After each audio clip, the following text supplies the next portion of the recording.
It's Friday again, so it's hashtag AskLauren. So I got a question on Instagram from C. Valderrama. She said, what are your thoughts on couples counseling? Do you think it's beneficial? I mean, I guess I think it's beneficial. I've never been. I have friends who have gone to couples counseling and they swear by it.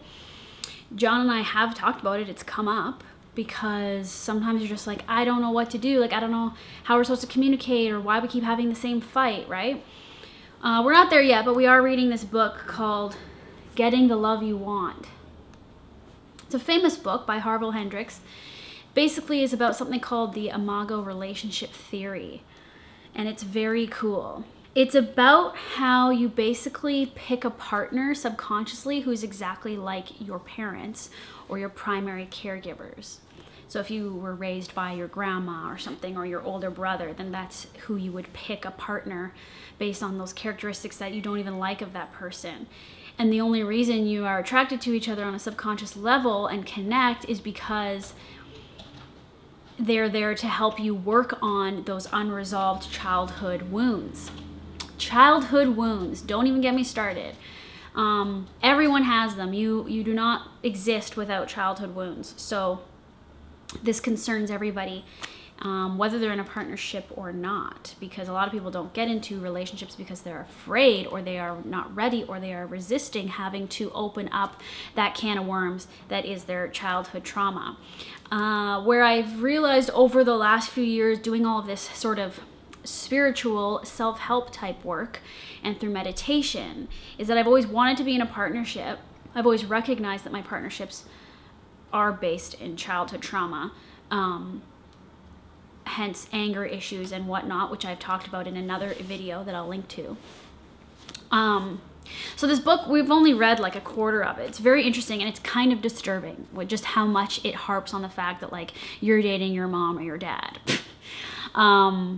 And that's just how life works, I guess. I mean, you could not believe this if you want, but I mean, I wholeheartedly believe that's exactly what we're doing in these relationships that we get into, is trying to work out these unresolved traumas and trying to heal these old wounds. And they come up in so many different ways. So I would love to go to like an imago relationship therapist, because they have actual therapists who practice the imago relationship theory. But I'm going to read this book, which gets into a bit of a workbook about it, and then see if that solves any issues. But the other thing that it says about this is that, like, the main point is that you're attracted to somebody based on those qualities of your parents or your primary caregiver. But the only reason you end up in a relationship and you go forward in a relationship and don't run away fleeing in fear is because if both parties agree to be in a partnership and you start building this life together, you've spiritually agreed, you've made like a subconscious spiritual agreement with each other that you're both ready to work on yourself and you're both ready to heal those wounds. Otherwise, people who are afraid to be in a relationship and who cut someone off too quickly because they're afraid, they are not ready to open up that book of what happened in my past and where am I hurting and where do I feel inadequate and not loved. So when I think about that in my own life, I go, well, I've gone into 3 major relationships that lasted many years because I really want to heal that old shit. But at some point it gets too far in and too deep that I have stopped myself in the past from going any further, and I was just at a loss of what to do, and I didn't really fully understand what was going on until now. But I feel like with John, I found somebody who I can work on these things with and who I can be open about with, you know, my issues and whatnot, and I'm not afraid for him to see that true person, that monster. So anyway, I do think couples counseling helps. If you're asking because you're debating whether or not you should go, I think you should try everything you can if you really love the person that you're with and you're both gonna commit to working on stuff and grow together, because one person can't want it and the other person's resisting. You'll never get anywhere. But that's really all I can say on counseling, because I've never gone to an actual counselor. If I do, you'll sure know about it. For now, I'm gonna take my counseling from this book, Getting the Love You Want, a guide for couples. This was recommended to me by my friend Kimberly. She is a life coach and she read this book and she said it's very helpful. So we are reading it together, which is why we're only this far in. that far in, because it's very hard to read a book together and to find the time to read such intense material together. But we'll get through it eventually. The only other thing I wanted to say about couples counseling is thinking about it, whether or not it would be beneficial. I'm applying what I've been listening to with Abraham Hicks to going to counseling. And Abraham Hicks says, in order to move past something, you need to focus on something else.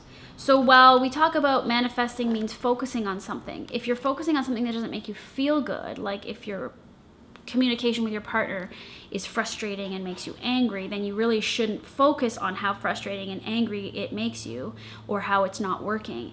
So I only wonder, and I'm just posing this question, I'm not saying this is the truth, but I wonder if you go to couples counseling and you go into a room and you spend an hour to 2 hours harping on issues that you have with each other, are you not manifesting more of what you don't want? But how are you supposed to move past those issues unless you talk about them? So I'm a little confused if I'm going to apply what I've been listening to from Abraham Hicks to couples counseling and applying it to my own issues and my own relationship. Part of me thinks you shouldn't be you should just be concentrating on good emotions, trying to make yourself feel good. So what do you like about this person you're with? What do you guys do that makes you feel good together? Is it some activity other than counseling? Maybe focusing on that activity will actually bring you closer together.